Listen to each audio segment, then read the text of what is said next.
قل بفضل الله وبرحمته فبذلك فليفرحوا هو خير مما يجمعون۔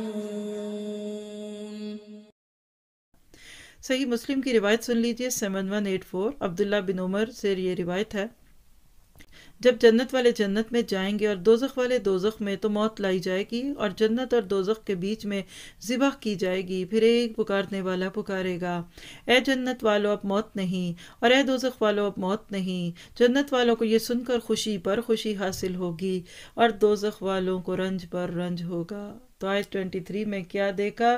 خلود فی النار یا خلود فی الجنہ۔